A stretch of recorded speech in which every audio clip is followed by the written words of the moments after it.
Bom dia, graça e paz, mais uma vez.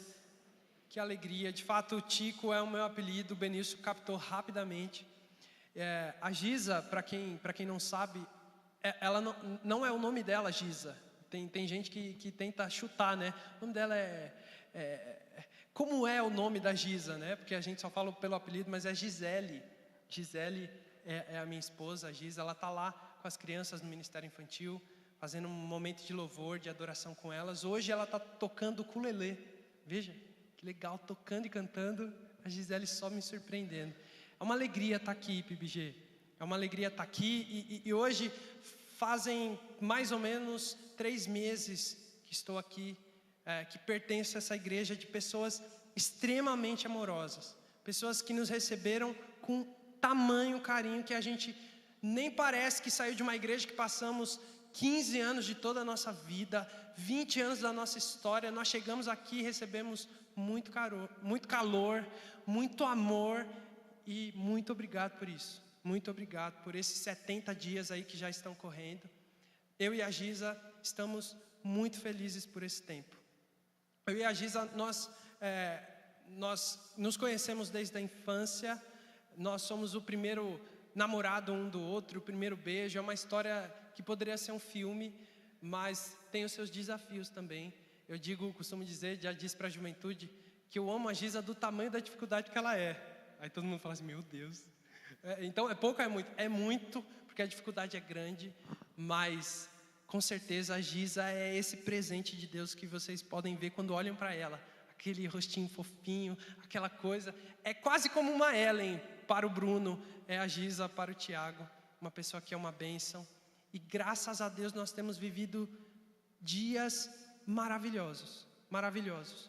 Desde a cirurgia, para quem não sabe, em 2020, 2021, as datas são muito confusas, mas eu fiz uma cirurgia de retirada de tumor e o Senhor em todas as coisas cuidou da minha vida nesse processo cirúrgico. E também esse cuidado foi manifesto através da vida da Gisele. Nós nos casamos em 2022, temos 1 aninho, somos um casal recém-nascido, como uns aqui, ó, Samuel, e aí a gente também é um casalzinho muito jovem, mas a cada dia desenvolvendo amor, desenvolvendo os nossos laços, as nossas rotinas. Um dos meus votos que eu fiz para a Giza no dia do nosso casamento, eu disse, Giza, eu fico observando os casais mais velhos, e tipo o seu Lima, a Lininha, e eu fico observando como esses casais são parecidos. E eu nos meus votos eu digo assim, Giza, eu quero parecer com você quando eu for mais velho. Para quando a gente for mais velho, eu achar em você e você achar em mim o que eu tenho certeza que eu já encontro em você. Esse carinho, essa fofura, essa coisa linda. E cada dia mais a gente tem vivido esses dias no amor do Senhor, crescendo e desenvolvendo isso. Não é fácil, mas a gente está ali, amando ao Senhor em primeiro lugar e desenvolvendo. Ontem, por exemplo, foi muito louco. A Giza está numa sequência de tosse, tomando uns expectorantes, e ela estava tossindo, e num dos momentos, ela tossiu, em vez dela colocar a própria mão, ela pegou a minha mão. Ela fez... Eu disse, meu Deus, ela usou a minha mão para... Eu olhei para ela e disse assim, eu vou pegar a sua mão para coçar o meu ouvido, me empresta o mindinho. É muito louco essa coisa de uma só carne, a gente vai aprendendo junto, a gente se torna parecido. E é muito, muito engraçado tudo isso. O que eu tenho a conversar com os irmãos é sobre esse movimento de rotina, da vida, das diárias, das semanas, dos meses. Eu no meu casamento, mas também aqui na igreja.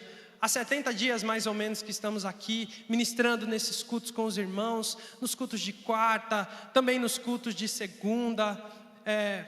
Cada um de nós também, se você é visitante ou está vindo aqui pela primeira vez, mas os irmãos já membros, venham aqui há quanto tempo? A cada culto, esse ano, quantos desses cultos vocês já participaram?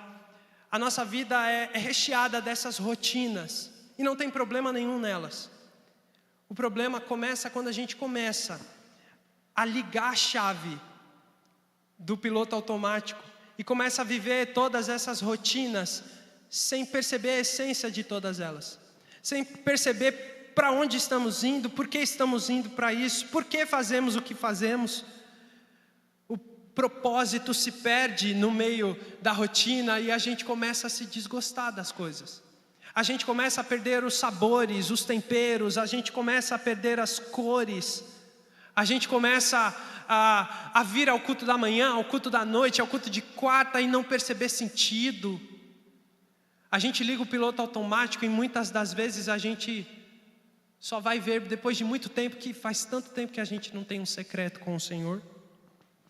Faz quanto tempo que a gente não levanta as mãos, adora o Senhor com intensidade. O piloto automático, a falta de propósito, de essência, vai barrando a gente de perceber a mão de Deus, a vida e a vitalidade. É nesse contexto que eu queria que vocês abrissem a Bíblia, em Marcos, no capítulo 5.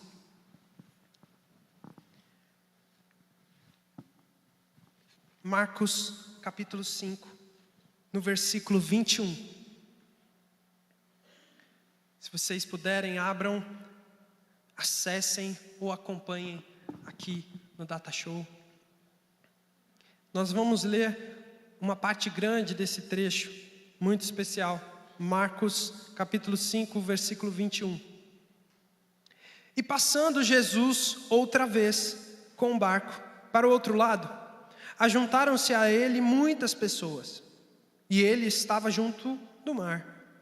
E eis que chegou um dos governantes da sinagoga, por nome Jairo, e vendo-o, prostrou-se aos seus pés. E rogava-lhe muito, Jairo, dizendo: minha filha, minha pequena filha, jaz à beira da morte. Eu rogo-te, venhas e lhe imponhas as mãos, para que ela seja curada e ela viva. Jesus, então, foi com ele. Estou no versículo 24. E muitas pessoas continuaram a seguir e o apertavam a Jesus. Versículo 25. Certa mulher, nesse caminho de Jesus até a casa de Jairo, certa mulher, vítima de um fluxo de sangue, havia 12 anos. E tinha sofrido muitas coisas de muitos médicos, e porque tinha gasto todo o seu dinheiro, tudo que ela tinha, e não havia melhorado, mas antes, cada vez pior. Quando ela tinha ouvido falar que Jesus estava ali, ela veio por detrás, comprimida, e tocou as vestes. Porque ela dizia: se eu apenas tocar nas vestes de Jesus, eu serei curada, eu serei sã. Versículo 29, imediatamente a fonte do seu sangue secou, e ela sentiu-se no seu corpo já estar curada daquela aflição. A cura. Versículo 30, e Jesus, no mesmo instante, sabendo que saíra a virtude de si mesmo, voltou-se para a multidão e disse: alguém me tocou. Quem me tocou? E disseram-lhe os seus discípulos: Senhor, tu vês que a multidão te aperta e dizes: quem me tocou? E ele olhava ao redor para ver quem tinha o tocado. Então a mulher, atemorizada e trêmula, diz no versículo 33, sabendo o que foi feito a ela, aproximou-se, caiu no chão diante dele e disse toda a verdade. E ele lhe disse: filha, a tua fé te sarou, vá em paz, seja curada dessa aflição. Enquanto ele ainda falava, vieram alguns da casa do governante da sinagoga, aquele Jairo, a quem disseram: a tua filha já está morta, por que ainda incomodas o mestre? Mas Jesus tão logo ouviu essas palavras e disse a Jairo, o governante da sinagoga: não temas, creia somente. E ele não permitiu que nenhum homem daquela multidão o seguisse, senão Pedro, Tiago e João, irmão de Tiago. Versículo 38 e 39, vou contar aos irmãos. Havia naquela casa alguns empregados, pranteadores talvez na sua versão, pessoas que choravam ali. E a Bíblia diz que aquilo era um alvoroço, ou seja, havia uma quantidade significativa de pessoas ali pagas para chorar, enquanto a menina estava lá, morta, segundo eles. Jesus então chega na casa, para aquele alvoroço todo, manda todos para fora de casa e diz: só vai entrar os discípulos, o pai e a mãe. Ele entra, ele vê aquela menina naquela situação e diz: olha, a menina não está morta, a menina apenas está dormindo. Aquelas pessoas ouvem e zombam de Jesus, riram dele, mas ele disse: Talita cumi, menina, levante-se. A menina então se levanta. Jesus então pede para que os pais deem a ela de comer. É um milagre, são categorias de milagres surpreendentes. Primeiro a do fluxo de sangue, depois a ressurreição daquela menina que já estava morta. Deus é todo poderoso, mas eu queria nesse contexto falar aos irmãos sobre encontros com o Mestre, encontros com Jesus. Por muitas vezes nós viemos até a casa do Senhor, ou nós entramos no nosso secreto, e nós entramos no piloto automático. Nós não percebemos o quanto esse encontro é renovador para a nossa fé. O quanto esse movimento aqui de ser igreja alimenta a nossa fé, nos faz amadurecer o nosso amor a Deus, o nosso amor um para o outro. O que eu quero trazer aos irmãos é que todo o encontro do Senhor precisa haver algo de nós, para que haja transformação. O primeiro caso deles, Jairo, um homem da sinagoga, o chefe da sinagoga. Se você pesquisar alguns atributos desses chefes das sinagogas, eles eram homens poderosos, ricos, tinham dinheiro, tinham influência, eram inteligentes. Esse homem que muito provavelmente a sinagoga se instalava na casa dele, esse homem chega diante da multidão, daquela mesma multidão de Cafarnaum, que conhecia Jairo.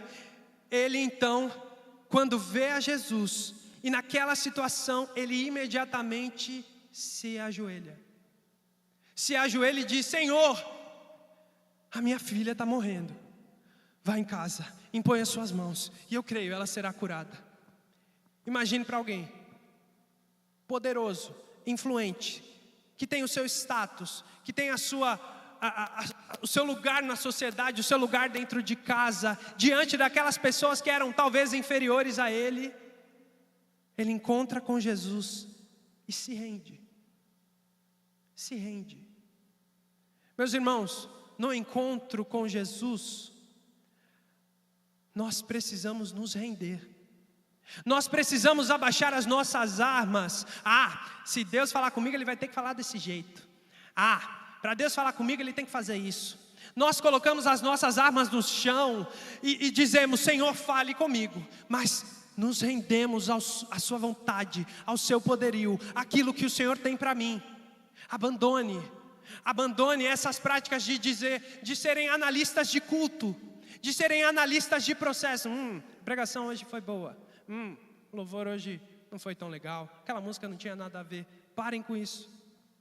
Precisamos parar com isso, porque no encontro com Jesus, a primeira coisa que precisamos fazer é: Senhor, diante de Ti, eu me rendo. Fala comigo. Use a boca desse povo, use a boca dessa gente, mas eu quero ouvir a sua voz. No encontro com Jesus, não há pobre, não há rico, não há quem sabe mais, não há o ministro, não há quem está lá no estacionamento. No encontro com Jesus, todos são filhos rendidos ao Senhor, dizendo a Ele: Senhor, fale comigo, é só a sua voz que eu preciso. Há quanto tempo não temos nos rendido? Temos chegado até aqui com o coração talvez orgulhoso. No encontro com Jesus, meus irmãos, renda-se ao Senhor e à sua vontade. Jesus então diz: Jairo, eu vou até a sua casa. Eu vou até a sua casa e eu vou operar ali naquele lugar. Sem rendição não há mudança. Sem rendição o Senhor não vai falar ao teu coração. É necessário que nós nos rendamos a Ele. Por muitas vezes nós precisamos pedir isso ao Espírito Santo de Deus, porque é Ele quem convence do pecado e do juízo, e dizer: Espírito Santo de Deus, abra o meu coração, abra a minha mente, abra os meus olhos, porque se não for o Teu Espírito me conduzindo à Tua palavra, a minha carne me manda para fora. No encontro com Jesus, em qualquer lugar onde você esteja, no teu secreto, no teu quarto, aqui neste ambiente, quando você entrar neste lugar, venha para se render e deixe Deus falar ao seu coração. No meio do processo, uma mulher sofria com uma enfermidade que a tornava impura diante dos homens, diante de todo o seu povo. Aquela mulher estava sofrendo por pelo menos 12 anos. 12 anos. O interessante dos textos é que dizem que a multidão apertava a Jesus, a multidão o comprimia, mas Jesus só foi tocado por um toque apenas. As pessoas, provavelmente aquela multidão, tocavam os ombros de Jesus, as suas mãos, tocavam as suas pernas, aqueles que não alcançavam, os seus ombros, o seu peitoral, e diziam: Jesus, ei, por favor, eu preciso do Senhor, me ajude nisso. Mas aquela mulher, com um toque, na orla das vestes de Jesus, que era como uma jaqueta bem grandona, toca na orla. E é esse toque que Jesus observa. Ei, para, alguém me tocou aqui. Então um dos discípulos diz: Jesus, você nunca andou de trem na CPTM às 8 horas da manhã? 8, 7? Você nunca pegou o busão para ir para Guarulhos, intermunicipal? Cara, tá todo mundo te tocando. Ele diz: não. Qual é a diferença do toque daquela mulher para aquelas outras pessoas? Que a Bíblia diz, era uma multidão de pessoas. Jesus acaba de sair da terra dos Gadarenos e volta para Cafarnaum. A multidão já estava ali no mar dizendo: Jesus está vindo, agora é a hora. E uma coisa muito interessante é que antes desse momento do toque, de tocar a Jesus e ser curada, isso nunca tinha acontecido. A gente sabe que após esses movimentos, pessoas são curadas pelo toque. E os textos bíblicos dizem, após esse movimento do toque da mulher, a Bíblia menciona que Jesus foi tocado outra vez e eles eram curados. Você lembra daquela passagem onde pessoas eram curadas pela sombra de Pedro? Essas coisas não aconteciam antes. O que acontecia antes era que um profeta era como um agente, uma pessoa que intermediava a cura e o poder de Deus. As pessoas diziam, como a viúva de Serepta, ou aquelas pessoas que diziam: ei, eu preciso ser curada, peça a Deus. E aí o profeta, como um intermediador, dizia: seja curada em nome de Jesus. Em nome de Jesus não, mas seja curado. Seja curado. O profeta era como um intermediador. Talvez aquela multidão de pessoas tocavam a Jesus sem a perspectiva de quem ele era, mas como um interventor, aquele que seria para ajudá-la. Jesus, eu preciso dessa ajuda aqui. Não, aquela mulher toca a Jesus na certeza de que só de tocar a orla ela seria curada. O toque é diferente. O toque é diferente, o toque é com fé. É pela fé em quem aquele homem era. Aquele homem era o próprio Deus. Aquela mulher só precisava da orla. Ela não precisou do braço, ela nem conseguia isso. Mas a fé era tamanha que só a orla lhe era suficiente. No encontro com Jesus, aprenda, renda-se. Em segundo plano, no encontro com Jesus, aproxime-se do Mestre e toque-o. Toque ao Mestre. Use a tua fé, use a fé que o Espírito derramou sobre a sua vida e diga: Senhor, Tu és o meu Deus. Eu quero te tocar para receber do Senhor a cura. Eu quero te tocar porque o Senhor é o Deus da cura. Aquela mulher o toca na certeza de que Ele era o próprio Deus. E só de tocá-lo, e só de tocar na orla, era curada. Que poderoso é isso. Por muitas vezes nós viemos aos cultos, nós vamos ao nosso secreto, mas nós não temos tocado ao Senhor. Nós não temos ligado isso e entendido. Busquem ao Senhor de todo o coração e acharão. Aqueles que buscam ao Senhor com todo o coração encontrarão. É isso que Jeremias diz em Jeremias 29, no versículo 13. Em Tiago, no capítulo 4, também diz: aproxime-se de Deus, e Ele se chegará a vós. Em Hebreus, no capítulo 11, diz assim: ora, sem fé é impossível agradar a Deus. Pois aqueles que se aproximam do Senhor precisam crer que Ele existe. Precisam crer que Ele é o Senhor. Renda-se ao Senhor. Aproxime-se do Senhor e toque ao Senhor, na certeza de que Ele é o nosso Deus. Amém? Toque ao Senhor. O texto não termina, ele continua. Acompanhe comigo. Aquela mulher é curada.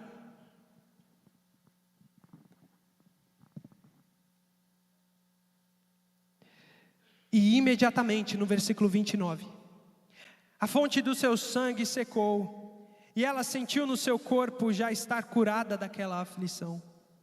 E Jesus, no mesmo instante, sabendo que saíra a virtude de si mesmo, voltou-se para a multidão e disse: quem me tocou? Vamos para o versículo 32. E olhava ao redor para ver aquele que tinha feito isso. A mulher, então, atemorizada e trêmula, sabendo o que foi feito a ela, aproximou-se, caiu no chão e disse toda a verdade. Jesus então disse: filha, foi a tua fé que te salvou. Vá em paz, ser curada dessa tua aflição. Jesus, em muitas vezes, não precisou perguntar quem era aquele que está sentado. No caso de Zaqueu, Jesus olha para onde Zaqueu estava na árvore e diz: Zaqueu, vou almoçar na sua casa hoje. Já sabia quem ele era. Assim também como Mateus, assim também com aquela mulher no poço em Samaria. Lembre-se, Jesus encontra aquela mulher e diz: mulher, esse aí já é o teu quarto marido, pare com isso. Jesus não precisava exatamente perguntar quem era. Era o próprio Deus ali. No agir do Espírito Santo, Deus poderia dizer: essa é tal pessoa, foi tal pessoa que me tocou. Mas ele decide perguntar: quem foi? Não acredito que é porque ele não sabia. Todas as coisas que Jesus faz têm propósito. O que mais revela ao meu coração nessa história é que Jesus queria mostrar a toda aquela multidão que havia apenas uma pessoa tocada. Apenas uma.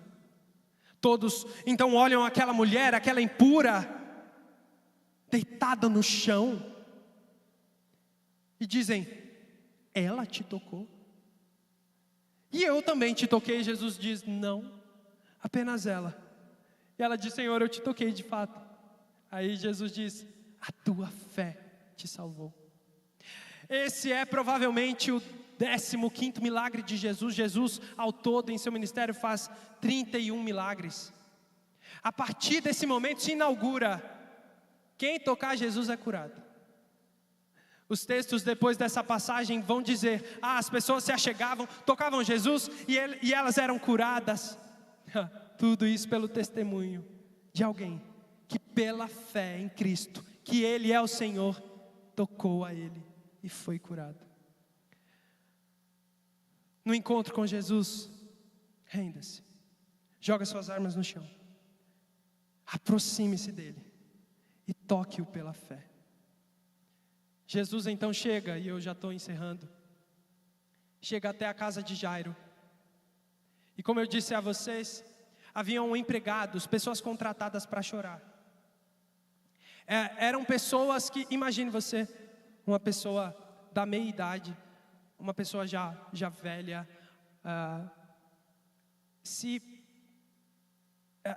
tentando chorar. Eu nem imagino como é que isso seja. Eu adivinho que eles possam ter cursos de atrizes e atores e tudo mais. Mas imagine a bobagem que era aquilo. Mas as pessoas estavam ali chorando, pagas. Esse era o trabalho delas. Em algumas versões da Bíblia dizem ainda que além de ter aqueles que choravam, os pranteadores, haviam aqueles que tocavam flauta. Deviam tocar uma sinfonia extremamente emocional para que aquelas pessoas choravam, para que aquelas pessoas chorassem. Isso mostra o quanto Jairo era, de fato, financeiramente muito influente. Contratou uma galera, e a Bíblia diz que aquelas pessoas faziam muito barulho. Jesus então chega e diz: pode parar. Para com tudo isso. Chega. A menina não tá morta não, a menina está dormindo. Imagine a cena. Todo mundo chorando. A menina está dormindo. Que esquisito é isso. As pessoas começam a rir e a zombar de Jesus, dizendo: esse cara está doido. Eu fui contratado porque a menina aqui estava morta. A gente está fazendo o nosso trabalho. Entenda uma coisa: no encontro com Jesus, a rendição, ao toque, e aguarde, porque nesse encontro há transformação para ser gerada. Todas as coisas mudam. Jesus despede toda aquela multidão e só traz para si Jairo e seus 3 discípulos, Pedro, João e Tiago. Eu estou pensando nessa ordem para não falar Pedro, Tiago e João, senão vocês lembram da música. Pedro, João e Tiago então vão com ele até a casa. Estão ali. Jesus despede toda a multidão. Chega, tem uma outra galera chorando, fazendo uma sombra. Jesus diz: vão embora daqui, porque esse lugar vai ser transformado. Esse lugar haverá transformação. E Jesus vai tirando todas as coisas da velha história, todas as coisas que não fazem parte mais da história de transformação. Aquela menina estava morta de fato. Naquele ambiente de morte, de abandono, de tristeza, de mentira, de arrogância, naquele ambiente de pessoas sem fé, de pessoas sem saber que aquele era o próprio Deus, de pessoas gananciosas, invejosas, naquele ambiente de morte, Jesus chega e transforma em vida. Naquele ambiente de fofoca, de mentira, Jesus transforma aquele ambiente em verdade, em graça. Meus irmãos, Jesus então encontra aquela menina e diz: Talita cumi, levante-se.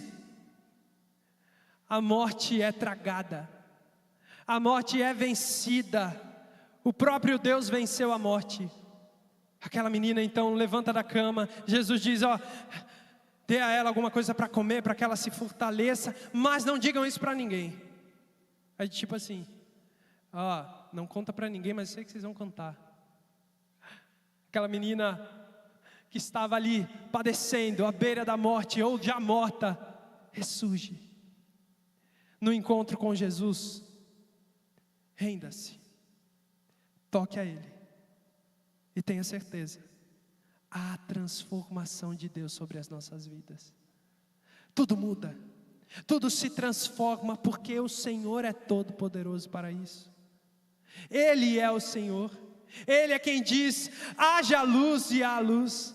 É Ele quem diz: Talita cumi, e a menina se levanta. Meus irmãos, eu não sei há quanto tempo de igreja você já tem, há quantos cultos você já frequentou, há quantos anos de fé cristã você já tem. Isso não importa. No encontro com Jesus, o que importa é o quanto você tem saído transformado de em cada encontro com Ele. É o quanto esse encontro tem transformado a tua alma, tem transformado o seu caráter, tem transformado a forma como você vê, enxerga e vive a vida. Isso é muito mais importante. No encontro com Jesus, renda-se, toque a Ele com fé e seja transformado em nome de Jesus. Aquela menina renasce, aquela menina volta à vida, aquela casa toda é transformada, porque o Senhor Jesus é todo poderoso e curou aquela família e disse àquele povo: ei, aproximem-se de mim, toquem ao Senhor e sejam transformados em nome de Jesus. Será que temos desejado esse encontro com o Mestre? Márcio, sobe aí, me ajuda aqui. Será que nós temos desejado esse encontro? Desejado se aproximar do Senhor, tocar ao Senhor e encontrar nele a nossa segurança, encontrar nele a nossa esperança, encontrar nele a nossa cura. Não prioritariamente ir atrás de Jesus, atrás de suas bênçãos, não, mas ir atrás de Jesus porque Ele é o Deus que dá a bênção, Ele é o Deus da bênção, é o Deus que por meio dEle tudo se transforma, tudo se renova. Meus irmãos, será que nós temos desejado na nossa semana, no nosso secreto, dizer: eu vou buscar ao Senhor, eu quero encontrar-me com o Senhor, porque me encontrando com o Senhor, o Deus da bênção, o Deus acima de todos, é onde eu encontro esperança, renovo, salvação. O Senhor é minha cura, o Senhor é minha paz. Será que nós temos ansiado por esse encontro? Será que quando nos reunimos como igreja, PIBG, nós estamos ligando o piloto automático, cantando as músicas que a gente sabe, levantando as mãos na hora que lhe é devido? Mas será que nós não temos nos rendido? Será que nós não temos, pela fé, crido que esse é o Deus que nos vê, que é Deus Emanuel, que está presente aqui agora e que nos observa agora? Nos observa. Será que nós cremos que esse é o Messias de Deus, que veio, se fez carne e habitou entre nós, mas que por nós e por amor a nós venceu a morte para nos dar a vida? Será que nesses encontros nós temos nos aproximado de Jesus e dito: Senhor, se agrade do meu louvor, se agrade do meu coração, Senhor, eu creio que Tu és o meu Deus, a minha cura. Eu tenho total certeza que onde Deus está, as coisas todas se transformam, porque Ele é todo poderoso. Ele é o nosso alimento e o nosso sustento. Desamparados, mas não abatidos, perseguidos, como diz, eu vou ler senão confundo tudo. Ele é a nossa esperança, Ele é o nosso Deus. Quando nos reunimos aqui neste lugar, nós vamos provar e ver quão real é a presença do Senhor. Vamos provar e ver a sua glória e a transformação que há no Senhor Jesus. Nós, eu e a Giza, acho que ela já chegou, nós estávamos numa rotina de fazermos um culto semanal com as famílias ali em casa, por muitas semanas, em uma oração específica sobre a casa onde nós moramos agora. Nós estávamos nesse movimento de oração e tudo mais, e esse movimento começou quando às 6:30 da manhã, todos os dias. Não é verdade, Giza? 6:30, um reloginho. Passarinhos, periquitinhos, eu não sei o nome desses verdinhos, pequenininhos. Eles fazem um barulho danado. Eles entraram no forro do meu quarto, junto com a Giza. Eles entravam e ficavam... E eu tenho um sono muito leve, das 5 horas até as 8 horas da manhã. Se você fizer assim, eu acordo. Mas era um barulho. E eu acordava todo dia extremamente irritado. Passou o dia, eu disse, meu Deus, o que é isso? Eu fui lá, bati no forro. Eu disse, o que é isso? Será que é um rato? Aí depois eu percebi, eram passarinhos. Eu disse, que loucura. No segundo dia, às 6:30, reloginho contado. Eu disse, meu Deus. Pá, fui lá, bati. Eles corriam. No terceiro dia eu já estava cansado. Meu Deus, eu vou furar esse forro. Eu vou furar. E eu batia com mais força. No quarto dia, eu me dei conta, Samuel. Eu disse, Deus, o que está acontecendo? 6:30 da manhã de novo. O que o Senhor está tentando me provar? O que o Senhor está tentando fazer eu ver? Juninho, no quinto dia, eu tinha certeza. Deus estava me acordando. Deus estava me acordando às 6:30 da manhã para orar. E eu disse, entendi, tá bom. Então esse vai ser o meu despertador? Beleza. 6:30, passarinho. A Gisele, tá bom, Tica, eu vou lá. Tinha dias que nós revezávamos, ela batia, no outro eu batia. Eu disse, não, pode deixar. É minha hora de orar. Depois de algum tempo, os passarinhos não foram mais. Os nossos cultos semanais ficaram 1 semana ou 2 semanas sem acontecer. Mas nós ainda orávamos, mas não reunindo todo mundo lá em casa. Sexta-feira, a gente tinha deixado o gato da Giza lá. Ela tem um gato, misericórdia. Nós tínhamos deixado o gato da Giza lá no hallzinho. Um passarinho não entrou no forro, foi direto pro hall. O hall que há do lado do nosso quarto. Bateu no vidro lá que tem uma clarabóia. Pá! Falei, meu Deus, o que é isso? O gato então começa a miar e começa uma disputa ferrenha do gato e do pássaro. E eu falei, misericórdia. Adivinha que horas? Um passarinho entra na minha casa.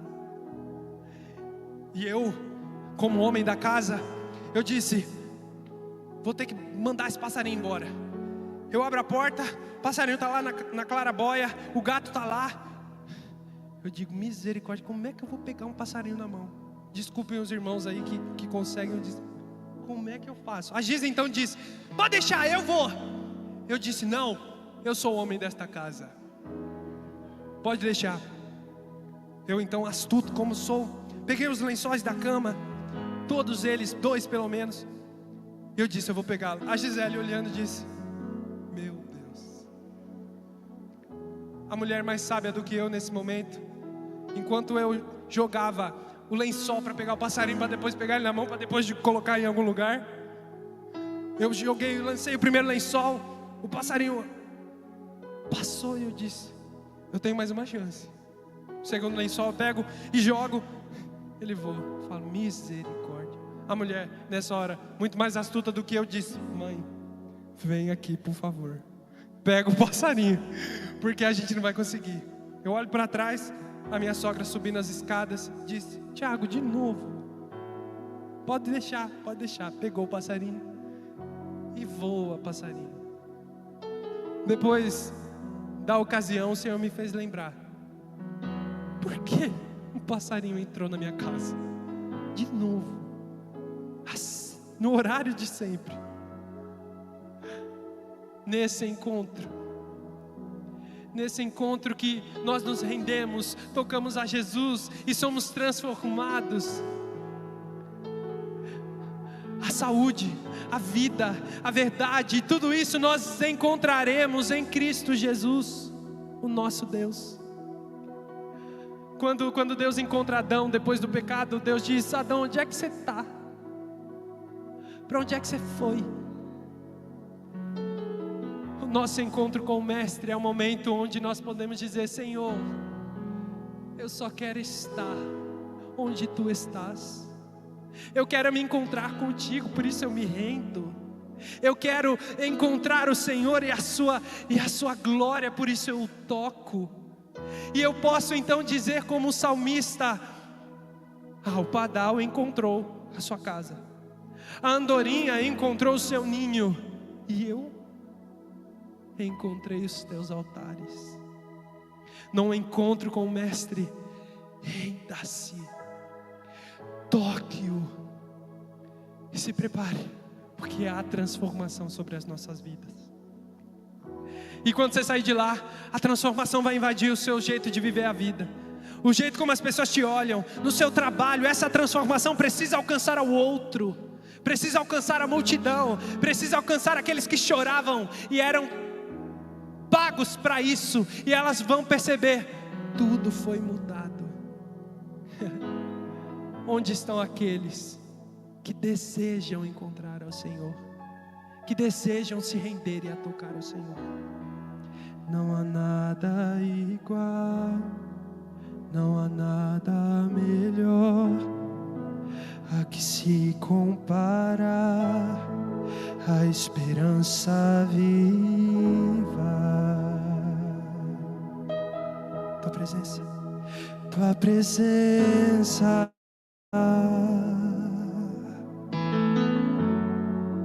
diga: eu provei e vi. Eu provei e vi o mais doce amor que liberta o meu ser e a vergonha desfaz. Tua presença, com amáveis são os teus tabernáculos, a minha alma anseia por ti. Diga: Santo Espírito, és bem-vindo aqui. Vem inundar, encher este é o desejo, anseio, sermos inundados por Tua glória, Senhor.